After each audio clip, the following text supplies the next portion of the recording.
All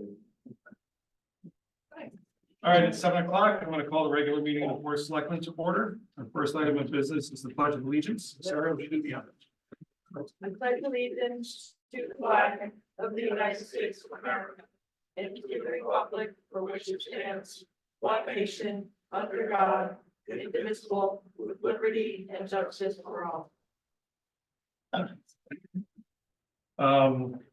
Marie will not be with us tonight, but all other members of the Board of Selectmen are here and present.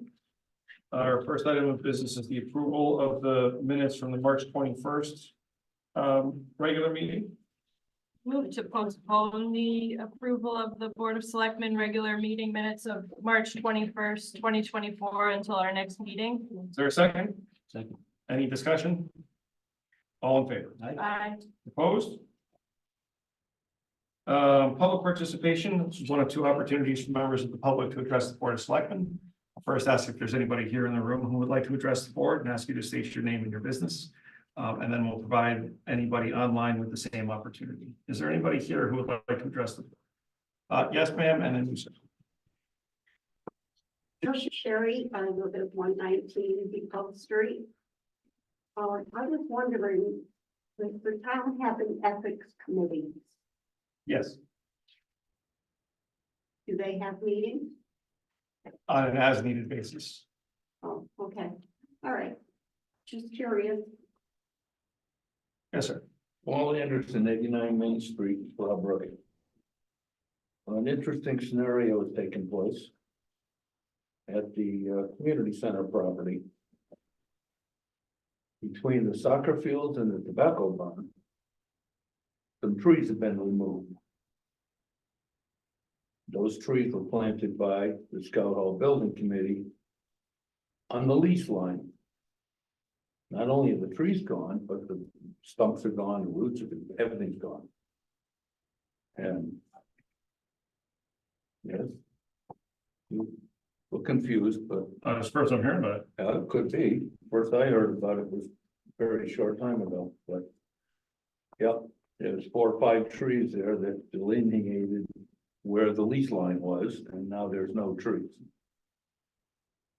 So I'm just pointing that out. It's all I know about it. You know when they were taken?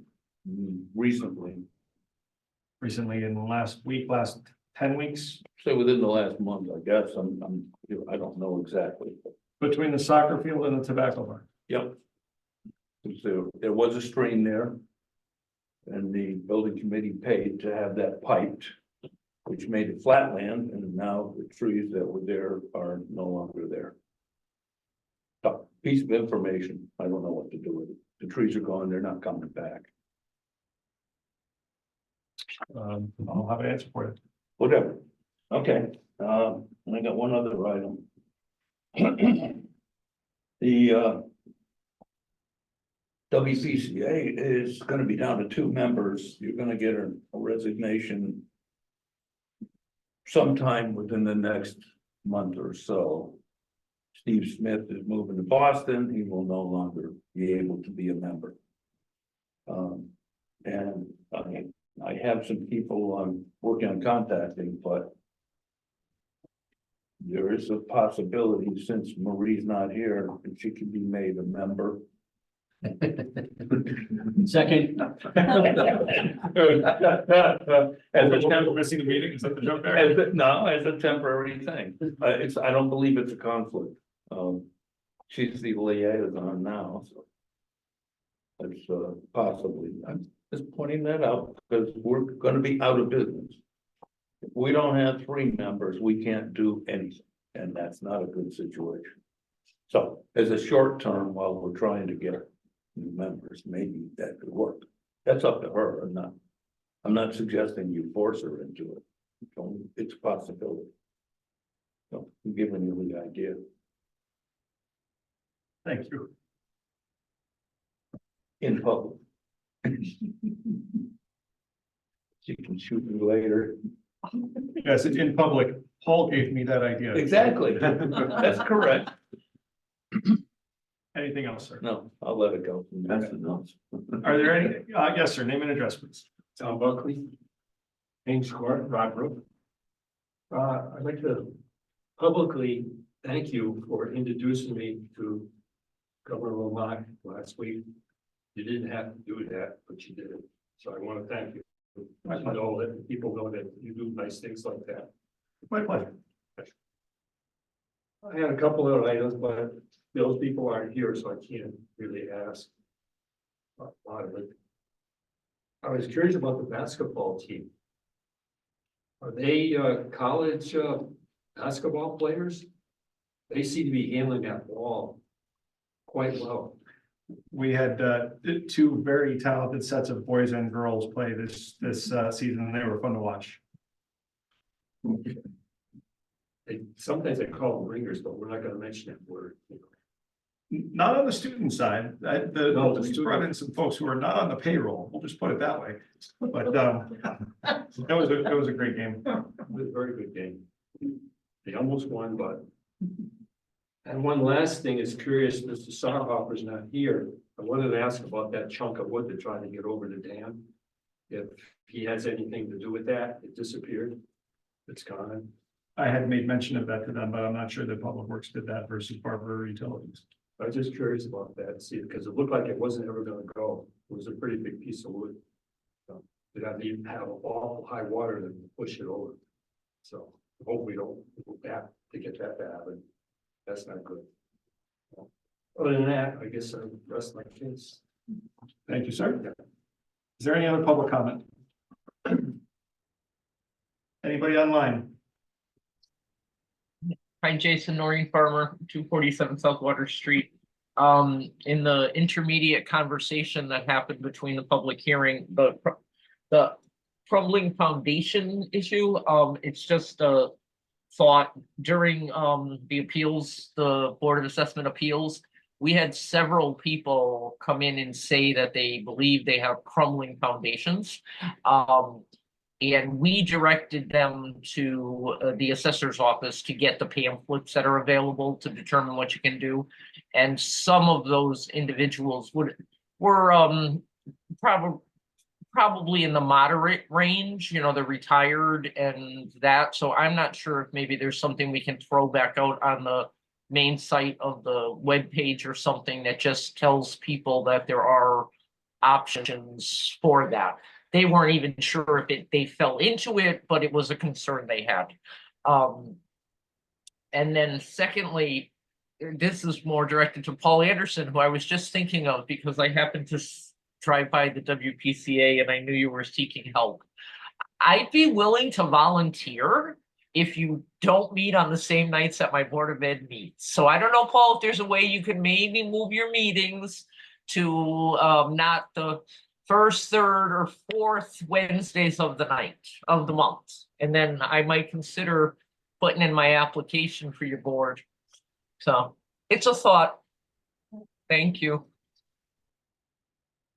But So you meet on the last Wednesday, right? yes, which might be the fourth and it might be the fifth. It depends on the calendar.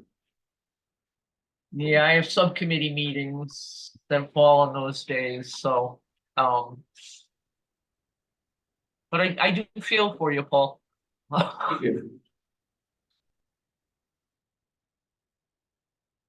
Any other public comment? Okay, we'll move on. Next up is unfinished business discussion of the establishment of the arts and culture as a permanent commission, will include Debbie Williams. Debbie did send us an email saying that the group would like to remain a committee, not be constituted as a commission. Mrs. Williams, is that correct? That is true. So if we were to move forward with what their request is, which is to maintain their status as a committee, we need to re-impanel them for a period not more than 18 months. The previous resolution creating them is included in your packet. Before we turn conversation to our side, is there anything you want to add?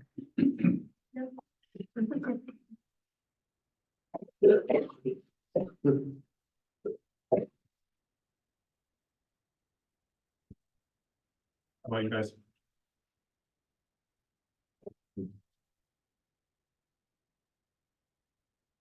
Could I have a motion to renew the Arts and Culture Committee for a period of 18 months? I move to renew the Arts and Culture Committee for a term of 18 months.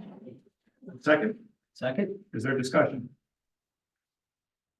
I would just like to say, I think they've done such a fabulous job. I really look forward to what they're gonna be doing in the next 18 months. It's really, they've made an impact. It's visible all over town. It's great. I'd agree with Alan for sure. So what? All in favor? I, Opposed? Okay, so, if you could get your, members to just resubmit appointment applications for the next meeting, we'll take that up and you guys will be back in business. Thank you very much. Okay, Mrs. Joy. So, some of you folks may not know Bridget, but, Bridget Joy is a social worker who works with us in our social services department. And she's going to give us an overview of the, Senior Farmers Market Nutrition Program. Come on up. Should have asked. Oh, I missed that. We'll go back to this. Good evening, Evening. how's everyone?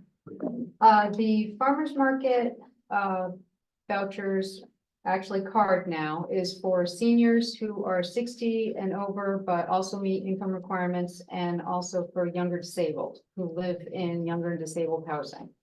Last year, we gave out 28 cards. They were valued at $24 each.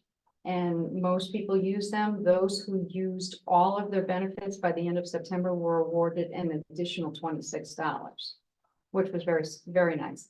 This year, the items of note are the cards are now worth $50. Okay. And if you go to Ellington Farmers Market in the past, through donations, through fundraising, they have been able to match that. So if you can go to Ellington Farmers Market, you could potentially get $100 worth of fruits, vegetables. Those are fresh, cut herbs, eggs, and honey is what it currently covers. I think they're trying to add maple syrup because I feel like there's a demand for that. But for the most part, it's well received. Most of the seniors use it. Another item of note is this year they are offering pop-up option, which means that we can pick the time and location of a pop-up farmers market. And Melissa was thinking that the concerts would be an ideal opportunity because, you know, the seniors who can't get to Ellington could potentially go to the concert and take advantage of the farmers market, as well as anyone else who's actually at the farmers market. Especially now that we're going to be offering transportation from Park Hill. Correct. So it's a wonderful program, and moving forward, obviously, even this year is going to offer some more, you know, financial benefit. So Questions or comments for Bridget?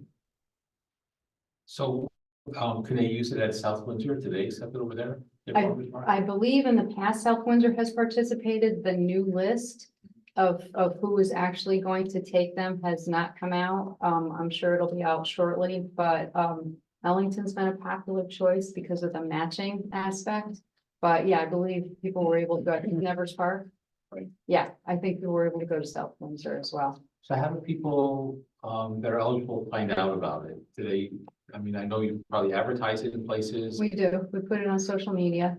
You know, Park Hill and Spring Village are obviously aware, and we make sure to get that information out as many ways as we, you know, possibly can. Jason would probably start making his weekly announcements to include that information. Right. So And then, I'm thinking about young people in the community. You mentioned that young disabled people are eligible. yeah, Where did you- Social Security disabled though. Right, Okay, but are they in the community, like living in anywhere? It doesn't matter as long as they're well, has to be East Windsor, in East Windsor, I meant. correct? Right, I mean, it doesn't have to be in Park Hill, it can be, No, younger disabled have to be at a senior and disabled housing in order to qualify. So in East Windsor, it would have to be Park Hill or Springville. Correct. Seniors over 60 can live anywhere in East Windsor, but you also have an income guideline that you have to meet. So there's two criteria. Is there a reason why we don't expand it to young disabled people that are on social security disability that don't live in one of the residences? That is a Department of Agriculture. I think the state has mandated that, so Okay. that's something that we have to adhere to, because Right. that's a guideline that's already been set. All right, so I'll contact them and ask them to change, maybe. they can Yeah, change it it. came up during conversation. For now, this is the way it is. You know, certainly there's an argument to expand it, but currently, no. If any of the people need like shoppers volunteers to help shop for them, like they can't physically get out, even if it's a transportation? There is a proxy There is. opportunity. There is. Okay, good. So we have had seniors who have proxied someone else to do that on their behalf. So they can take this, someone else's voucher, but, Yeah, now it's a card, a card, but right? essentially should work the same way. Okay. Yeah, yeah, it's, easier, frankly, because, the farmers now just swipe the card and at any point in time, they can check their balance to see how much they've spent, how much they still have left. So it's, and everyone was supposed to keep their cards from last year, fingers crossed. And we're just reloading the cards with the money this time around. And of course, if you've never done it, go get, a new card. And then the last question is, you said last year they could renew. There was a renewal opportunity for them to renew their card. And this year it's gone up to $50. Can they renew their card? off of Well, that? last year the cards were new. Oh. Okay, so the year prior to that, they were vouchers. They were actually like coupons. So last year, everyone got a card and I told everyone, hold on to your cards, just like a SNAP card, right? Going forward, you're gonna use it again. Some people, I think, probably lost them or threw them out, so they can get a new card issued to them. And then the people who did retain their cards, we will load the $50. Okay, and everyone has to reapply. Okay, so it's not just an automatic, you have to come back and see me again. And, go through all the, stipulations. And then once I put an application in for you, I reload your card. Right. So what a great program, because it benefits the residents that use the cards, it benefits the farmers markets. Oh, absolutely, And it's like a win-win for everybody. most definitely. Yeah, thank you. You're welcome. Other questions or comments for Bridget? Thank you for coming and giving us an explanation. I think that it's a great program, and I think the opportunity of the brainstorming at the concerts with the transportation for Park Hill will really benefit a Yeah, lot of people. I think that's a great opportunity. that should be a great scenario. Mhm. All set? Thank you. Thank you. Could I have a motion to approve the 2024 agreement between the Department of Agriculture and the town of East Windsor and authorize my signature? I move to approve the 2024 agreement between the Connecticut Department of Agriculture and the town of East Windsor for the Senior Farmers Market Nutrition Program, local coordinating agency, which is East Windsor, and authorize the signature of the first selectman. Is there a second? Second, Discussion? All in favor? Opposed? No carried. Sarah pointed out I did go slightly out of order. That was just a mistake on my part. If we could go back to 9A, take up the discussion of the sick leave policy.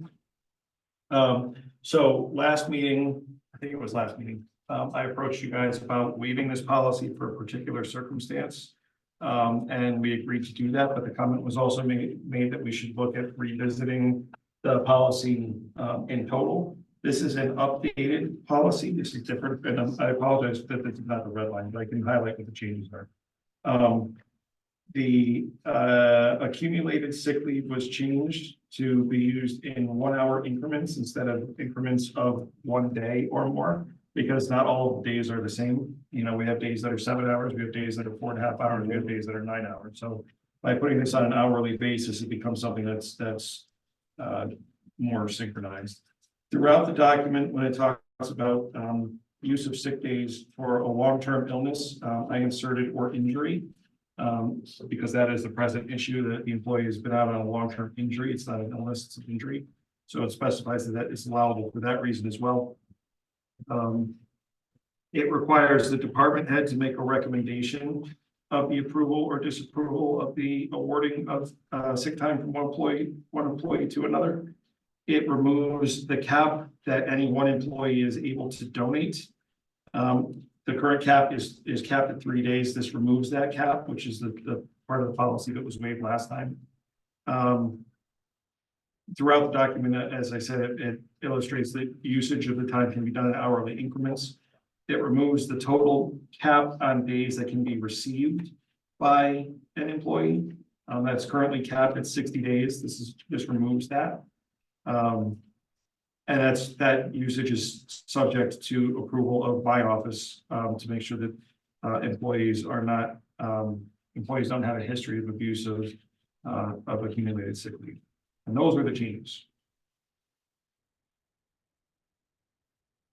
Otherwise, it's standing. Any other thoughts or modifications to the policy that can be incorporated?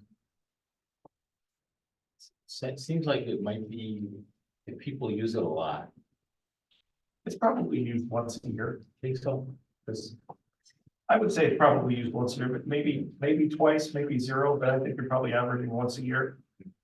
administratively, it seems like there's a lot of tracking of moving parts. So administratively, what happens is forms are filled out by the employee. They're signed by the donor. Those forms are returned to my office for my approval, and then they're filed in the treasurer's office where they're available specifically for audit purposes.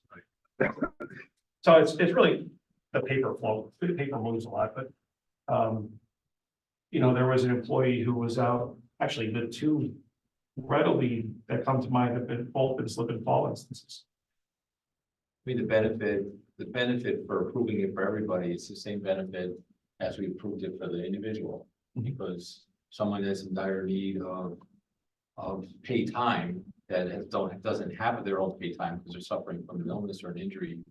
And they're out, and they might not be able to support the family and pay the mortgage and pay the rent, and whatever they have to do. So it simply allows for other employees to step up and make a contribution. I think it's great. It's a form of altruism, and it's a good thing for the community and for the town staff to be doing this for each other. So I think it's great. I think we should do it. Any other comments or recommended changes? Could I have a motion to accept the policy as amended? Make a motion to accept the policy for donating sick leave to the town of East Windsor as amended.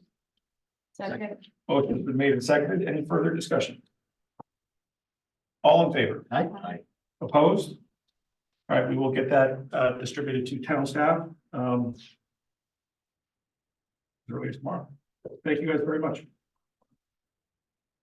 Okay, so we have a deadline coming up that is relatively significant, and that is the deadline to submit requests for congressionally directed spending awards to our senators' offices. That deadline is April 14th. I believe I gave you guys the criteria last time for the different pots of money that are available, and for folks who may not be aware of how this works. When a congressionally directed spending award or an earmark is approved by Congress, what they're doing is they're directing legislatively a federal agency who has cognizance and control over a specific program and pot of money to spend a portion of that money on a specific project. So projects have to fall within the parameters of a federal agency in order for them to be eligible for a congressionally directed spending award. It's not like the Treasury is just writing checks out for specific projects. They're directing administrative agencies on how to spend their funds. So Murphy and Blumenthal sent out their guidelines, which outlines those buckets of money for the federal 25 fiscal year, which starts on October 1st. I met with town staff and we kind of developed a couple of projects that may be worth consideration. Now, one of the things I would point out is that none of these, I'm going to pass that down to Prasadna. None of these would require a local match. We actually went through some of the administrative programs require some sort of a non-federal funding component. None of these do, which is helpful. That means we can move on these a little bit quicker if we decide to. Now I've got, was it 7 proposals here. We don't have to do them all. We don't have to do any of them. We can incorporate ideas that other people have, but this is kind of things that were top of mind for department heads that seem to be reasonably achievable in the next 10 days. For the benefit of the general public, I'll just share. Actually, I can put up on the screen. I'll do that.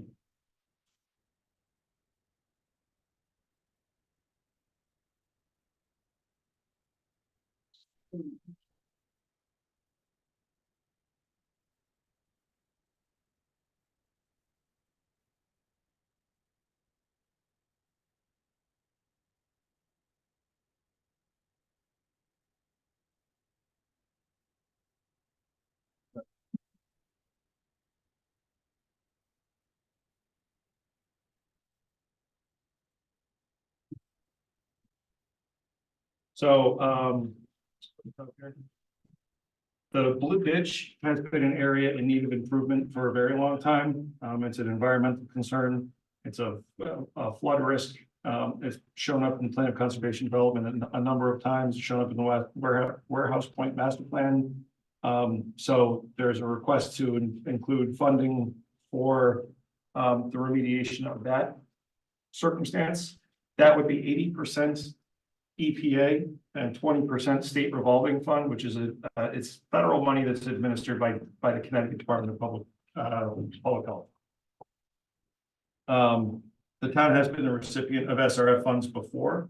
We have some funds for the School Hill Association water project that's SRF funded. That's typically that's a DPH administered program. The second idea is a property rehabilitation incentive program. And this would be run through the Department of Housing and Urban Development through their Community Development Fund.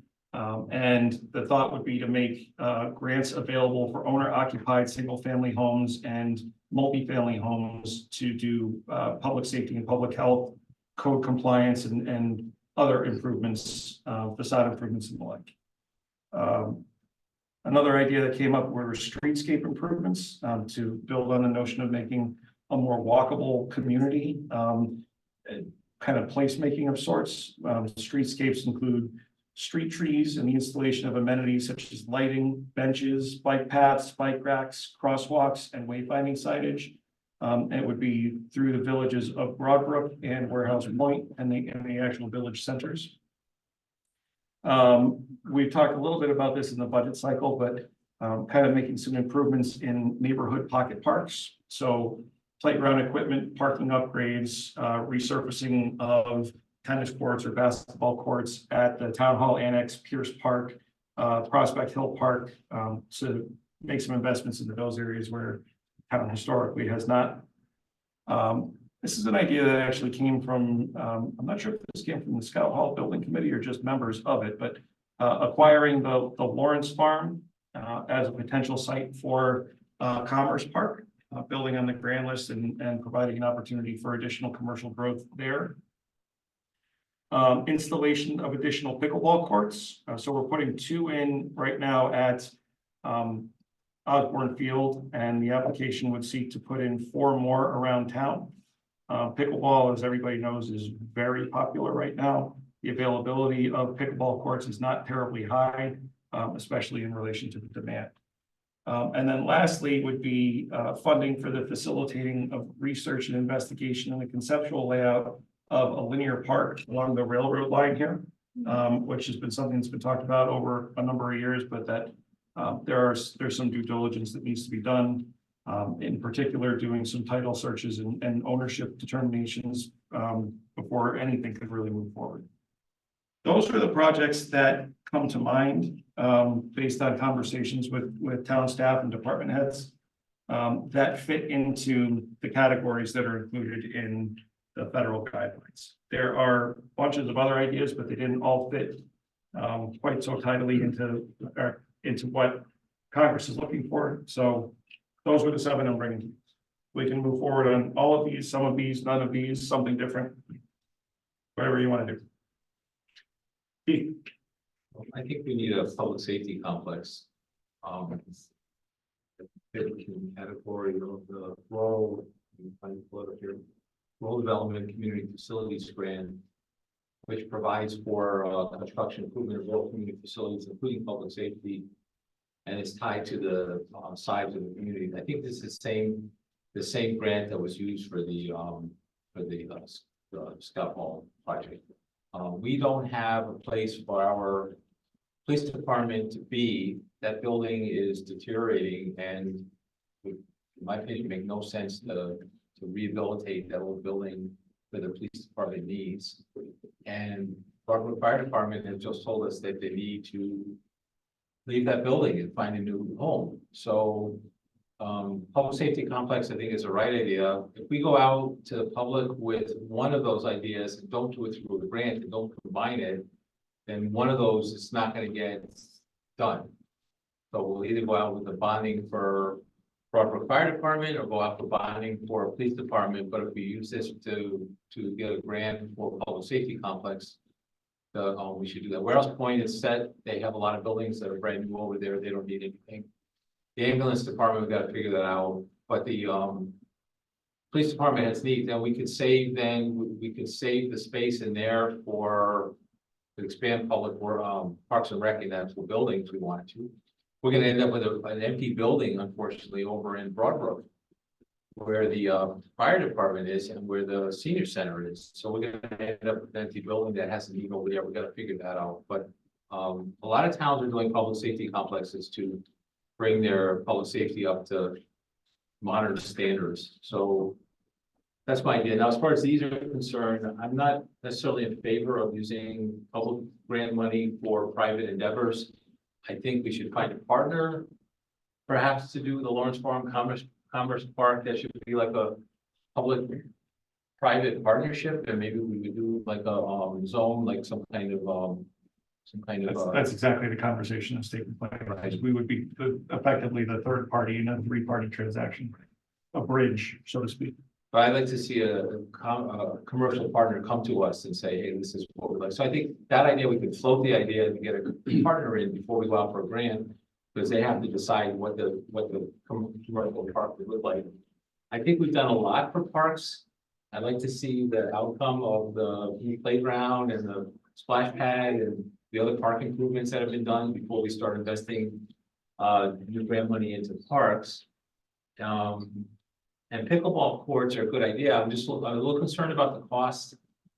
For the 2 pickleball courts that are going in, we're spending like $500,000, I think, for the cost of that. So I'm a little concerned that we need to get an idea of how to get these installed for a reasonable price before we go out for another grant for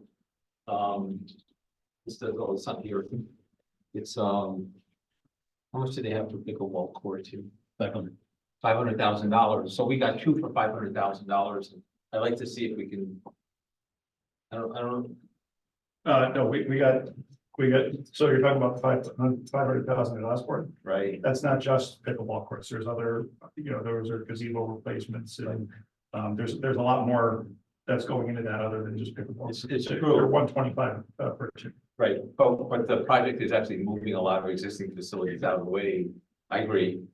We're moving a ton of existing facilities out of the way to plant those pickleball courts on there. I'm not opposed to doing the pickleball courts, but I think that the public safety complex is far more important than any of these items necessarily. And police department is getting a new communication system in place. They just talked about upgrades and how they're redoing their police force, and the communications of police force to be a good opportunity to get them into a modern facility.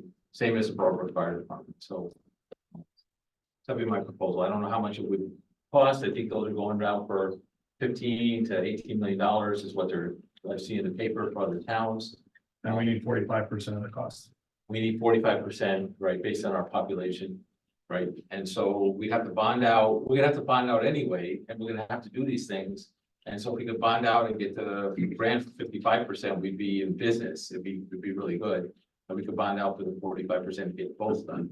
Like I said, if we only do one at a time, probably you're not gonna get the proposal to us for another 1 or 2 years, and then they're gonna be competing, and someone's gonna lose, or both. But if we do it together as a complex, and so it had to be located somewhere on, I think on Norton Road or on 140 or some location that's gonna give access for the police department to both sides of town, but the Broadbrook Fire Department, if that public safety complex, we have to locate it sufficiently close to Broadbrook so that they can serve the Broadbrook side of the town. And I think that's in the works. They've already been talking a little bit about, I know police department's been having some discussions about, what they might do and where they might end up. So it's probably fine. So that's my thought. I don't know if we could be done with this grant round, if we can get something out there in time. I don't know if anybody else has the inclination to do that, but,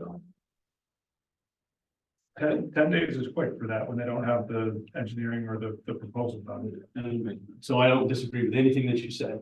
Right. And I've looked into this public safety thing because I think it's something that we certainly do need. Number one problem is finding the piece of property. And if you look through our GIS, it needs to have water and gas, right, for that, but it's not like certainly something that we need, and you're right, if we could get some way to get it done, just besides just our money, that's fantastic, but I don't know that we can get far enough along in 10 days to make that proposal. I don't know. is it possible to go borrow someone else, another town's plans for the purpose of submission and say, this is the general concept and this is what we're looking for, and just to get to see if they'll, They require particular specificity with the community. center. Yeah. We need to really, we couldn't be guessing on that. I mean, I can try, if I can give it the old college try and do the best I can, but I'm not gonna promise that I'll be able to do that. The other part of that too is just simply the radio system. I mean, that ought to fit in somewhere, right? We applied for the radio system 2 years ago, and that was the only application we submitted that got rejected. And the reason for that, I'm gonna come back to my overview, is how Congress works. Each of these programs were in competition for, and the reason why the community facilities one was easier for us to get is because there were fewer towns, particularly fewer towns in New England, that were competing for community facilities projects. Everybody in the country, all 3,000 counties compete for public safety dollars. So the competition there is fierce. And Murphy's office actually told me, because I ranked that as our top priority when we submitted the last 4, and they said, no promises on that. That's hard to get. Yeah. And we got the other 3.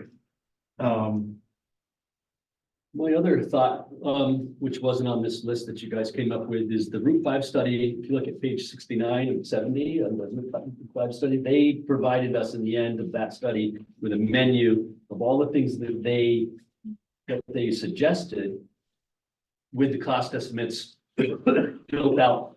It's like 2030, so like they add 3.5% per year for interest. So we already have practically shovel-ready things in that study. And one of the particular parts of that study that I was interested in, Warehouse Point is kind of locked in as an island. You can get to Windsor Locks, but you can't get to anywhere else in East Windsor. You can't get to Pasco's. You can't get to any of our businesses up on 140 Route 5 corridor. That menu had 2 ways to get there, and both of them are, I think, doable. But so I don't know if where that really fits. It is streetscapes. So, so basically, and I can send you this. Yeah, would you please? Yeah, I will. Send you a copy. So there was that I thought were affordable. The one to get us across the street at Route 5 140. The other one that I liked a little bit better was to get us across the street down there, next to where Newberry Road is. What I like about that is we're already trying to build our way up through there with we extended a couple hundred feet of sidewalk out of Warehouse Point up that direction. As part of this project, we could plug that in the rest of the sidewalk, get the crosswalk to get us up to, the Walmart, the various restaurants, whatnot. So I don't know if that's something that we can. So what would that be, under the highway infrastructure program? Yeah, or the streetscape improvements. I'll send this to you guys. Streetscape improvements is hard, right? What happens? I think it's hard. It is, neighborhood, the EDI stuff, HUD EDI.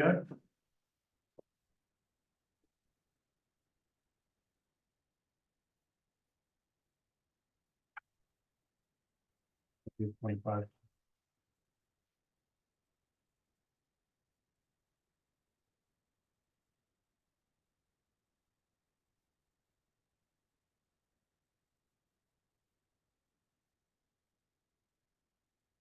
Okay, that's other than the HUD.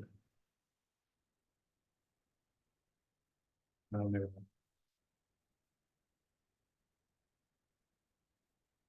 What do you do though when the commercial aspects aren't built out yet, right? Were you talking about doing these sidewalks and these crossings? Yeah, and you'll see how it's laid out in the study, and that was what the whole study was all about, was how do we make this, how do we connect all these kind of disparate areas together, Right. to kind of, In South Windsor, when they had the 5 corners that became 4 corners, and they put a lot of money into the lights over there and the crossings, it was very expensive. But they already had all the commercial built up at that intersection, so they knew that they were not gonna have to impact those sidewalks with curb cuts or, that future development was. it's pretty much all built there, Is it, on both sides. Either way, whether you're coming up South Main and coming back, and then, doing that wedge back up the hill, right? or if you're coming, up Bridge Street, right, the sidewalk gets you almost there, and it peters out right after the highway, But who walks over there? Do they have a walking study? Did you- Well, when I lived there for 10 years, and I would see people that were dressed in, their Walmart or their Wendy's shirt, or all the people that were kind of living in Warehouse Point and working up there were walking there. And I think more people would walk up there, bike up there, Right. whatever, if they could get there. So I saw people all the time, like at night and everything, walking the side of the road, which is not safe. Right. So that's just one idea. I like the idea of using the Route 5 study. It's already all done, Work has already been done, yeah. I'll send it to you guys.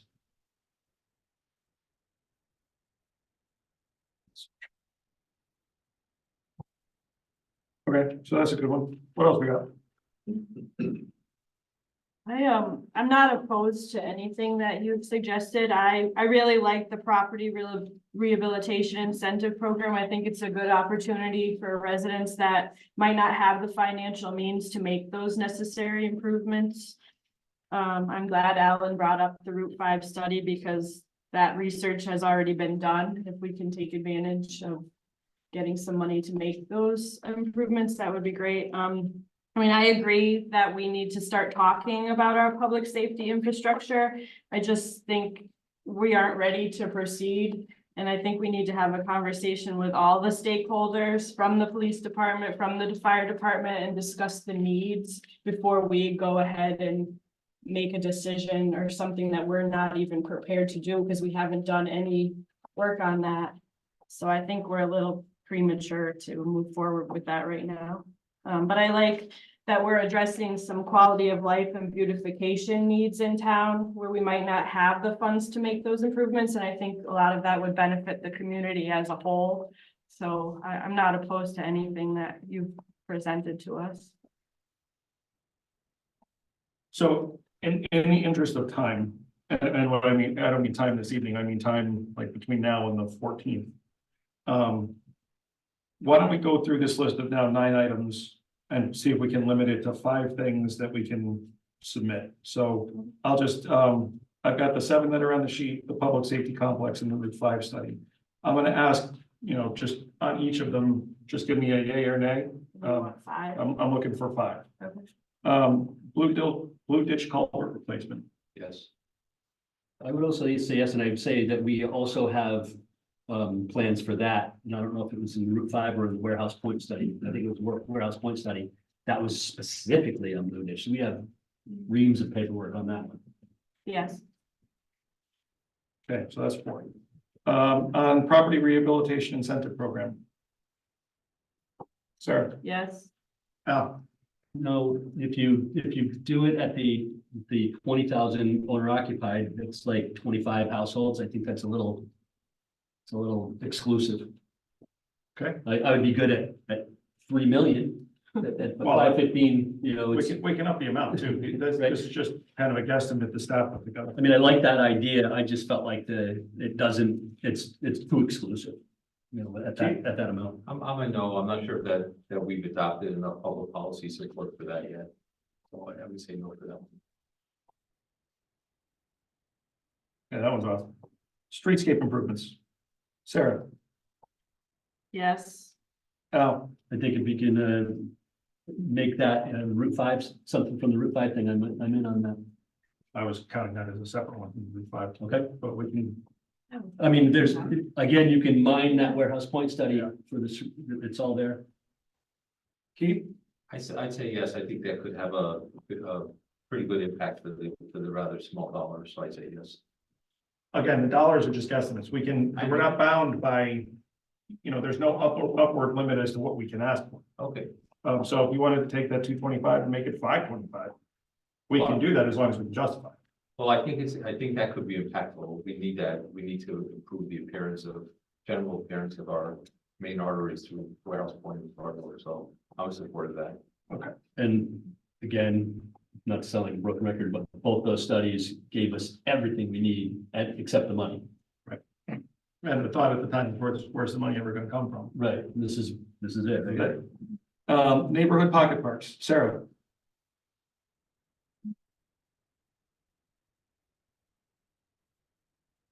Yes. Al, Yeah, I guess I'm okay with it. It's not I wouldn't be on my top of my list. is it in your top 5? No, let's make it 6. I can do 6. I can do 6.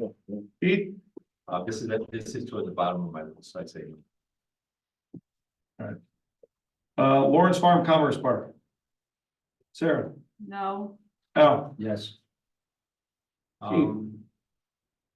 This is a very large amount of money that's proposed here. If this was a much smaller study amount to get enough to bring in private developers to partner with us, I'd say yes.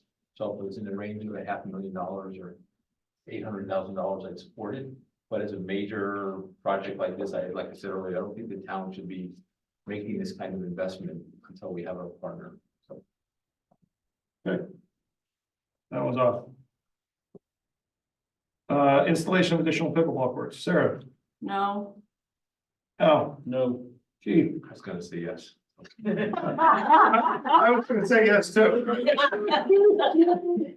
All right, that was good. Tie goes to the runner. Broadbrook Linear Park Greenway planning. Full disclosure on this, Mike D'Amato was running point on this project. He's not sure, and I agree, that this actually will qualify under the bucket of money.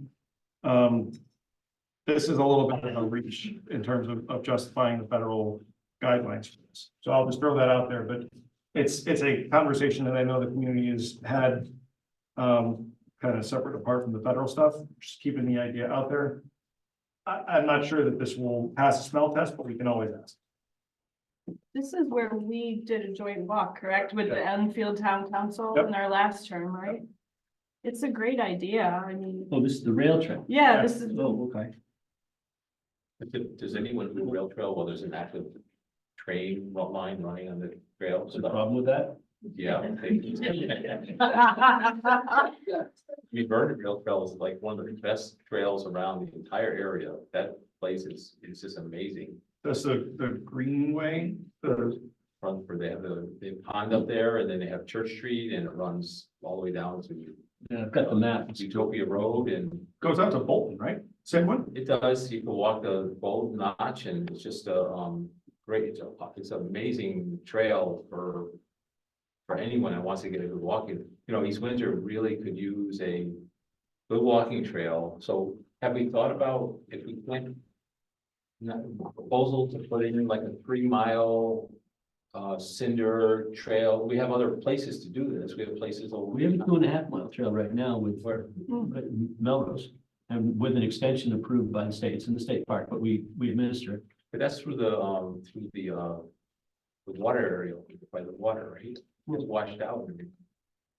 Well, it gets flooded seasonally, sometimes part of it, but like, so half of it is down by the river, and then the other half is up higher. And then there's another section that just hasn't been built yet, that's up in that higher part.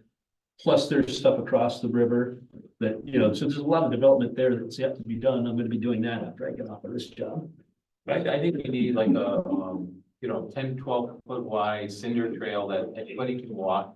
That they can take their dogs out, maybe they want to take their bike out, that's kind of like the Nevers Park Trail in South Windsor, or the rail trail in Vernon, and I appreciate the natural trails we just talked about, Alan, like down by the water and all the rest, but, don't we have land behind the dog park and behind the skate park and the whole area there? So if we could, does it have to be, if we can't get it done on a linear trail, on a rail trail, is there a way to write a grant application that would get us maybe the funds for like that other trail, like doing something? Well, we used some ARPA dollars to purchase the equipment so that we could cut that trail. Right. And that's on the to-do list for this season, this construction season. In terms of paving it, that seems like it would be somewhat limiting, but for the CDS purposes, I don't have enough to go on that. What we're looking for with this is really the money from the feds to do the study and the research as to what the history of the line is, what the appropriate uses are, what the encumbrances on the right of way are, things that we don't have answers to yet. So, and the other big outstanding issue is DOT hasn't suggested what they're willing to do with it, because they're the right of way owners. They had a 25-year lease on it. That lease expired and they have not renewed that 25-year lease, but they're doing year-to-year leases while they study. This funding request would be for us to do the due diligence in the likelihood that DOT decides they're going to abandon the rail for freight purposes, and it becomes available for conversion to a linear park, which then connects to Enfield and East Long Meadow for that same purpose. So it sounds like it might be a challenging project to think about doing now, because there's a number of hurdles that have to be overcome. So maybe I would say maybe not the best use of funds if we don't have a clear pathway yet. We may have a pathway in the future, as you said, but maybe not yet. By the way, just make sure I don't want to pave at the trail. I'm talking about like cinder, but I don't want to put my deal. Okay, just to clarify that. But this was to get the place shovel ready, so the next time things come around. Right. So much like the Route 5 study, that was a grant, West Point, that was a grant. And now we're sitting in a situation where we're shovel ready. I would say yes to this, but it would be lower on my list. If it might be my number 5. If we weren't gonna go with public safety, which I don't think we can, it sounds like we're not gonna be ready. So Keith is a yes on the linear park. Sarah? I'm a yes as well. Al? All right. So I've got one. Public safety complex. Sarah? Not at this time, no. Al? I think it's a great idea. I'm not sure we're ready. Keith? I think we should give it a shot and not ask you to do, see if it is some way to shortcut an application, maybe piggybacking off of the neighbors process, and maybe give it a shot. If it's gonna occupy everybody's time, no, but if we could somehow get an application in, it'd be worth trying. So I would say so, yes. Understanding the limitations, not putting pressure on anybody to move mountains to make it happen.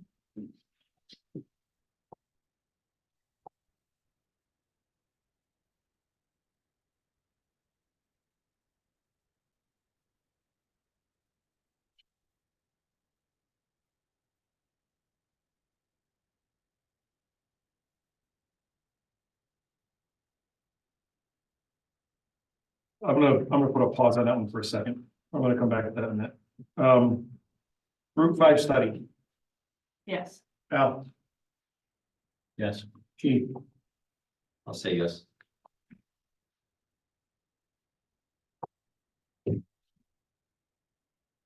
I'm gonna be honest, Keith, I can't do that on the public safety one, because that's the only one of these projects that would require a town meeting.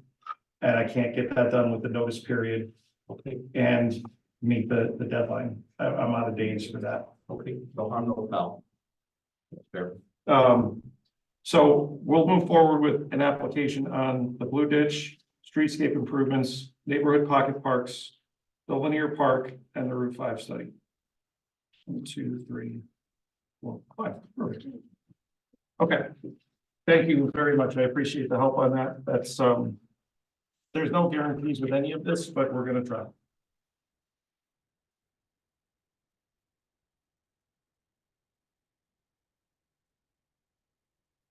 I'd ask that we postpone agenda item or table agenda item 9D until after executive session. We'll move we table agenda item 9D until after executive session. There a second? Second. Discussion? All in favor? Aye. Opposed?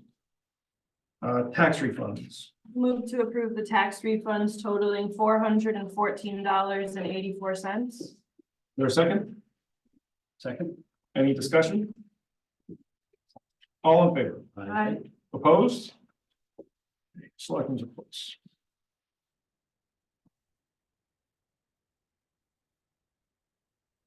On March 22nd, as was noted earlier during public participation, the police department matched up against the East Windsor High School varsity boys and girls basketball teams for a charity game.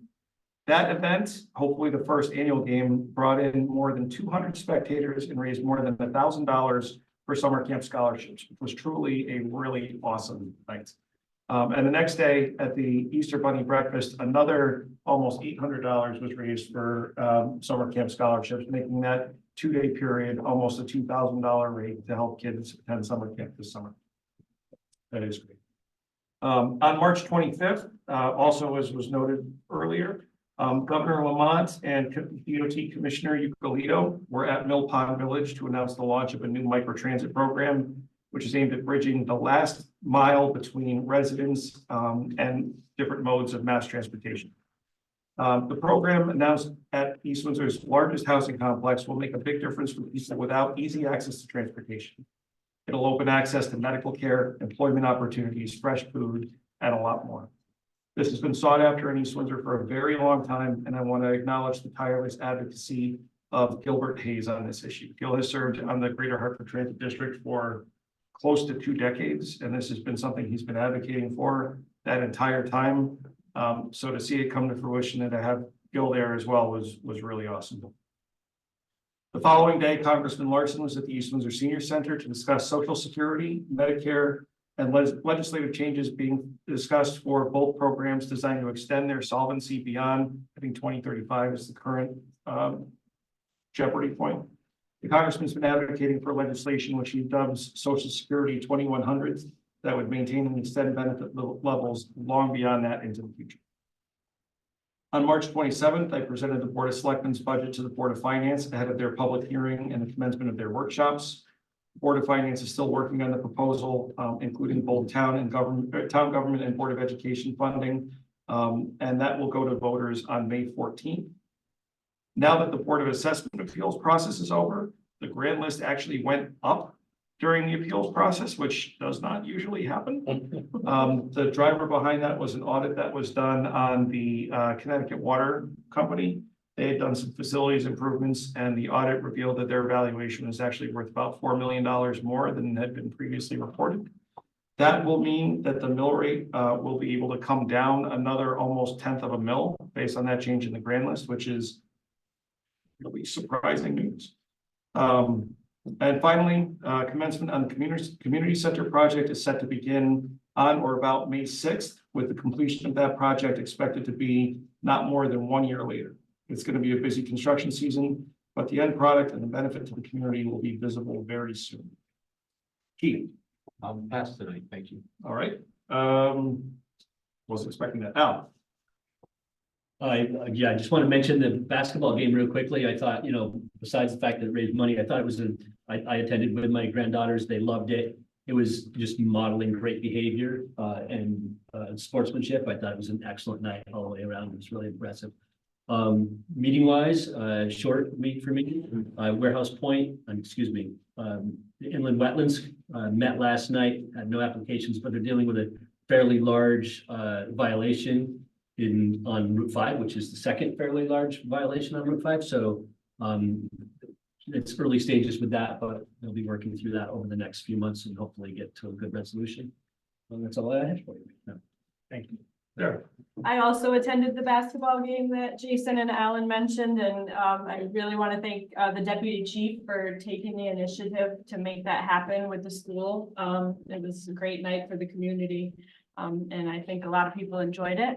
The building commission meeting last week was canceled. Last night I attended my first school facilities subcommittee meeting.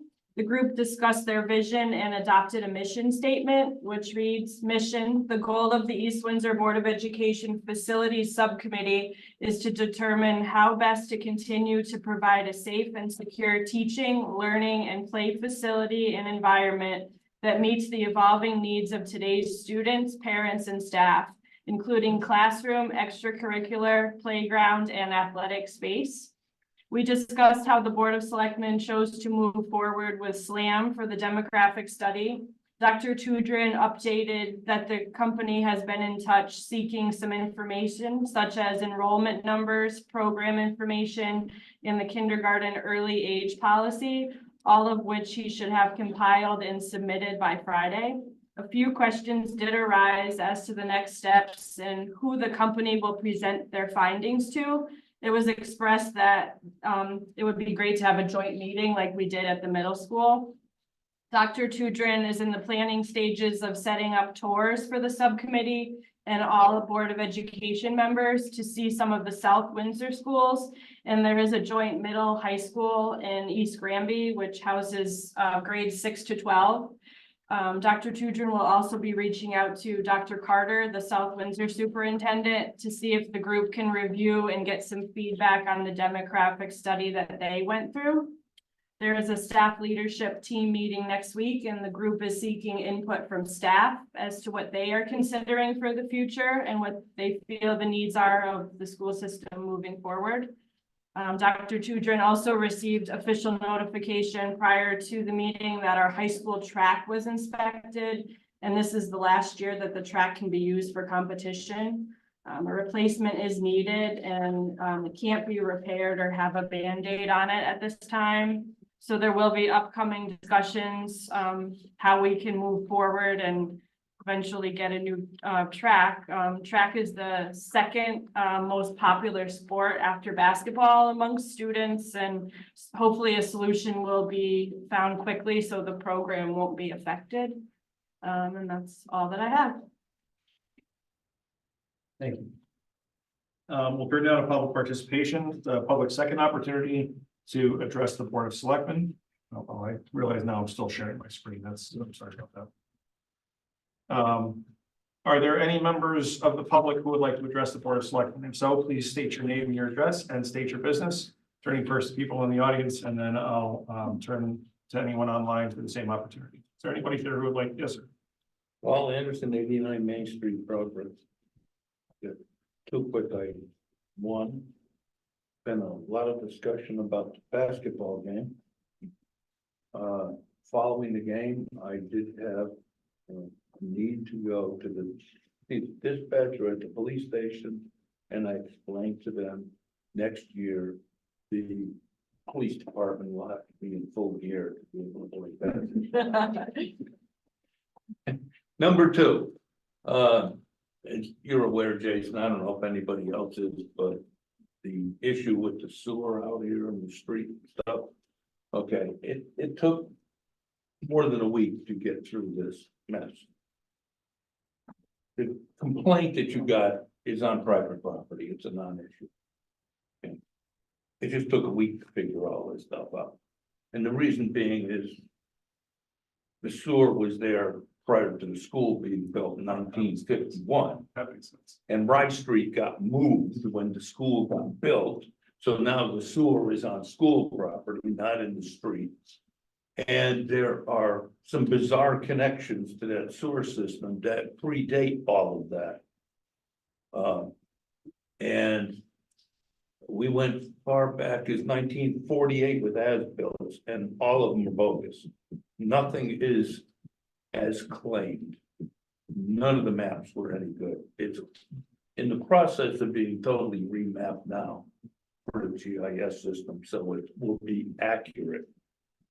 Because we've got sewers that go around corners and some in funny ways, connections and things, and the trick is not to complain, it's to understand it. So we're getting it all mapped out properly, proper coordinates, so in the future, whoever has to deal with stuff will know what it's all about. And we let the superintendent of schools know exactly what happened and stuff, and we're mapping it. When we get all done, all that will be available. Just want to let you know that that's resolved. Thank you. Has that been communicated to the constituent? Oh, absolutely. They were involved with all of it. They were involved and they watched the videos on all of it. We actually had to go out and pay a third party to come in and video. And we did some video and they did video and we went until we got the cameras to see each other. And then we realized where the pipes really were. It was really strange. Nothing like the first plumber. His video was useless, blurry with no information. And he was totally incorrect on where the connection was. He thought it was in the school playground and it's not, it's out in the street. So it's all been resolved totally. Thank you for following up on that. I appreciate it. What we do. Is there any other public comment? Yes, sir. Name and address, please. Tom Buckley, Kings Court, Broadbrook. Couple curious questions. You mentioned the amount of people that were at the basketball game. What's the legal capacity of that, Of the gym? of the gym? I was gonna guess probably 280, maybe 300, but guess. So we were pretty full then, we're saying, Oh, yeah. full to capacity. No, there was room, but it was a good turnout. It looked pretty full when I was there. One question to Sarah here. You mentioned the athletic field. What kind of physical shape is it really in? Is it like it's bumpy or ruts or In really poor shape, but There was trees growing through the track. yeah. we gotta run around They're a real hazard. No, there's a lot of them? Hurdles. Any other public comment? Is there anyone online who would like to address the board? Hi, Jason, Noreen Farmer, 247 South Water Street. Just to touch on the basketball game. It was an absolutely awesome night. My first grade granddaughter met up with her first grade friends there and had their own little section with their pom-poms, and it was just an awesome night. And just on that whole topic, it is absolutely a breath of fresh air to see our public safety components of town working so well hand in hand together on so many wonderful things. For a long time, that was not the attitude we had amongst our public safety people. And it is just absolutely refreshing and delightful that these things are happening. And it's a real credit to everyone involved.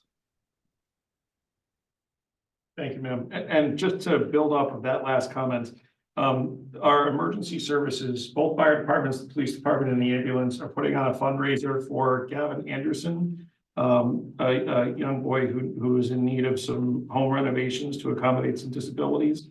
That's going to be on April 28th from, I think there's 3 seatings between 12 and 5:30 at the Warehouse Point Fire Department.